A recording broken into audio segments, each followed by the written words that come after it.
Choosing the right piano can be a pain. There's so many different variations of piano, there's so many different keys to think about, there's so many different sounds, and there's weighted, semi-weighted, light keys. What does it all mean? Well, hopefully this video will explain everything. So let's jump in with how many notes there are on a standard piano. Now this is the maximum that you can get, 88, 36 black and however many white that adds up to.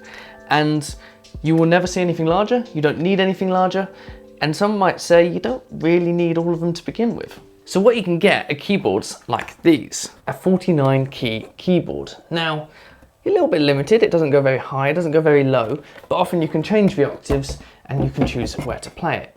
So which one should you get? So that answer has two sides to it. You've got to think about how many pieces you want to play, because 49 keys can be quite limiting, but you also want to think about cost. As soon as you get to 88 keys, you are adding hundreds, sometimes more, on top of the initial price. Let's say you bought a 49 key keyboard, or maybe something a little bit less. Let me show you what you can do. So let's compare keyboards. Obviously, 88 here, 49 here, one's yellow due to the sun and one's quite nice and white. If I position it so that everything lines up, you can see I've got a low C down here and a high C up here to choose from, which actually gives me quite a nice range. If I wanted to play something in that area, I can. I've got some depth, I've got a little bit of height, not too much, but it works.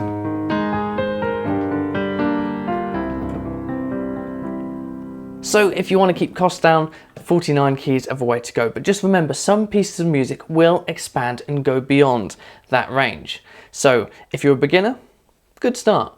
If you're an intermediate player, 49 keys isn't going to be the best bet. You can get 61, but personally I would jump to 88 if you can afford it. Okay, so let's now talk about keys and their weights and what does that actually mean. Now, if you're on a real piano, if you had a grand piano, a Steinway, something really fancy, an upright piano, these real organic instruments that have strings, that have weightedness to it, but are solid, their keys are heavy to play. They literally feel heavy because there's so much of a mechanism behind it that they have a physical weight. Now, on a digital piano, they have to try and replicate this, and this is where you end up with light, semi-weighted and heavy keys. So let's talk about this keyboard again. If we have a look at it from a side-on perspective, you can see that all of the keys are quite thin. This basically means that they're light-weighted. If you ever see a keyboard that looks like this, they're light-weighted keys. You can see I barely have to take anything, any pressure at all, and they get pushed down. Now, this isn't necessarily a bad thing. If you're a beginner, it's nice and easy to play. You don't have to have any strength in your fingers behind it. And a lot of these keyboards still have dynamic control. You can still play them lightly to get a quiet sound and heavily to get a loud sound. So if we take a look at this piano now, you can see that they are actually thicker keys. This is a weighted digital piano. The keys are meant to emulate the feel of a real thing. And this is great because now, if I have to go and play on a real piano, if I ever wanted to upgrade in the future, I'm not going to have this jarring moment where I go from light keys to heavy keys and sort of get a little bit confused. Then again, it doesn't take that long to get over it either. So on a fundamental level, you've either got light-weighted keys or you've got heavy-weighted keys. Heavy-weighted keys are going to feel more natural and you can be more expressive with them, I tend to find. Whereas the light-weighted keys are easier to play, especially if you're a younger player, or I guess you might have arthritis. A light-weighted keyed keyboard would be absolutely ideal. But if you get the heavier weighted one, you'll be set for upgrading in the future and not having that moment of confusion when you're going from light to heavy. Oh, and there's also somewhat of a mid-range where they probably take a light-weighted keyboard and do something with the tech behind it to make it feel a bit heavier. I would just err towards the heavier weighted keys before going for something like that. But anyways, we're on to the pedals now. What do they mean? What do they do? And do you really need them?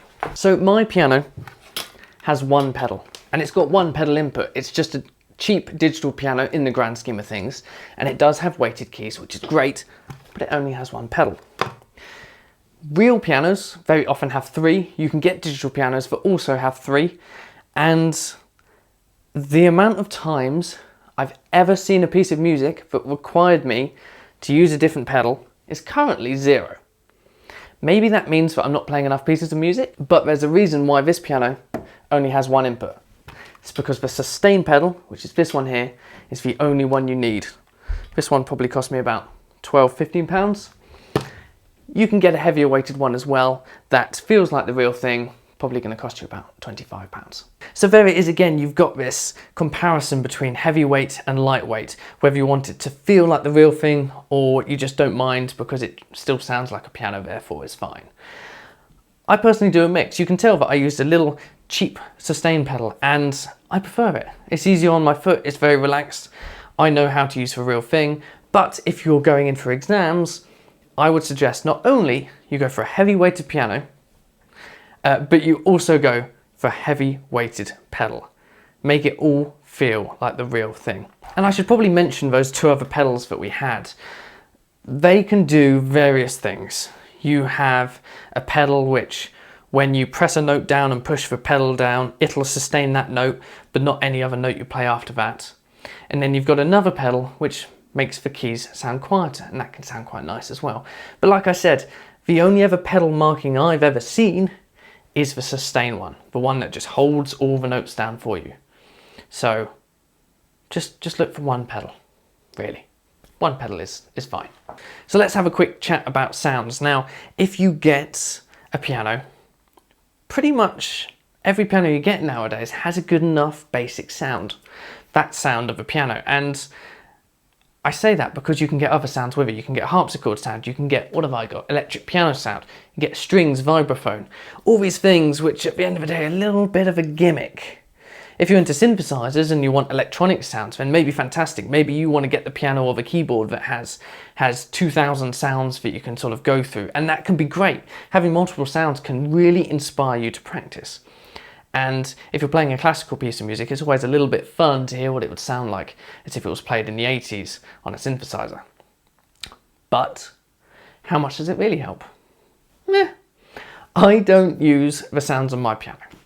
I just use the piano sound. So I would focus on the weight and I would focus on the amount of keys as the primary reasons for getting a piano. And the sounds, they're an added bonus if they have it. Okay, so now let's take it to a more technical level, and I'm going to explain it, so don't click away. Polyphony. Remember that word? Polyphony, or is it polyphony? Anyways, if I was to push down the sustain pedal and play loads and loads and loads of notes, on cheaper pianos, it gets to the point where the notes that you first played get removed because there's not enough memory within the piano to have them all sustain at once. Now, of course, you can hear on here, sorry about this, every single note was heard and it's still ringing. But some cheaper pianos, they will cancel out. So if I've got, what is it, 88 minus 36 black notes is 52. If I've got 52 white notes and my polyphony is only 40, then the first 12 notes that I played by the end of my run will get removed. And that can be jarring, that can sound weird, and that almost negates the reason to have a sustain pedal in the first place. So make sure you get something that, I don't know, has maybe 80, at least 80 plus polyphony. I think because my piano is currently plugged into my computer, it's all but infinite. But if you're getting a standalone device and you're not plugging it into a computer yourself, look for a high number of polyphony, because otherwise you will notice when you use a sustain pedal, you're going to lose notes as you play more. Does that make sense? You lose the first ones that you play because it doesn't have the memory to keep on playing the ones most recent. So I mentioned that my piano is plugged into my computer. Now this is a great help, personally for me. For writing music, for composing things, I've got a little input on the back for MIDI. You plug in a MIDI cable, it comes out, goes to USB into your computer. If you want to get into recording, and I'm going to be doing a lot of lessons and teaching on this in the next couple of months, then look out for a port on the back of the piano that can either be sort of a little bit square shape, and it's often called MIDI, and it will be labelled that on the website, or it'll be round with loads of dots, again called MIDI. If you got that, you can plug it into a computer and you can start recording, and that'll be great. If you don't mind, don't worry about it, it's just a little feature, I just thought I'd mention it. Now finally, piano stools. So we've moved off pianos, basically If you want to do grade stuff, you're talking weighted keys, weighted pedal. If you just want to learn, you're talking lightweight keys, small amount of keys on the piano, all that sort of stuff. But then there's the pedal. Pedal? I mean piano stool. I've got this. It's a cheap keyboard sort of piano stool, but it works. At the end of the day, you want something that's probably a little bit adjustable to give yourself some options. And if you've got a lot of piano music, you might want one that has some storage underneath in the seat. But they're all going to do the same thing. They're all going to feel quite firm, and none of them are going to have a rest on your back. So you just got to try and sit up straight. And that's what a piano stool is for. Sitting up straight and maintaining posture. Don't go and start relaxing back in your chair while you play. That would be bad. So make sure you invest in one of these, no matter how cheap, because they will help. So to summarize, we've got a few things to think about, and I've written them down. We've got to think about how many notes the piano has, if it has weighted keys or not, what sort of pedal capacity has it got. But in that regards, pretty much every single digital piano you buy will have the option to have at least one pedal. Then is the sounds. It's always a little bonus if you've got more of those. The polyphony, that's quite essential if you want to do a lot of sustained music or you're looking to play bigger pieces. You got your piano stool, and of course I mentioned a little bit about MIDI too. So, what piano should you buy? That's up to you to decide. But all of those options and all of those features, they can come with a cost. But you'll be pleased to know the piano I bought was around £300. So that got me weighted keys, got me 88 notes, got me some sounds, got me an option to plug in MIDI, and got me an option to plug in a sustain pedal.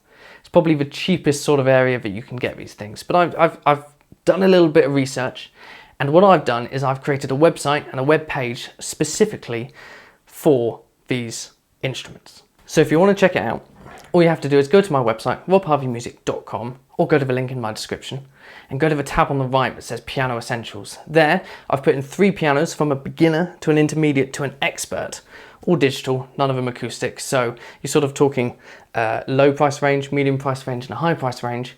And then I've put the pros and cons involved in there as well. Now, they're all links to Amazon, they're all affiliate links, so I do get a commission if you were to happen to purchase one of them. But I like to think it's quite a good resource for just comparing and contrasting different pianos that at least I believe are pretty good for their price. You don't need to go spending massive amounts of money, but for something like what I've got, which will keep you set for life, just might not look so good, talking about £300. Right, well, I'm going to wrap it up there because I've spoken too long about too many different things. Let me know what you think. Did it all make sense?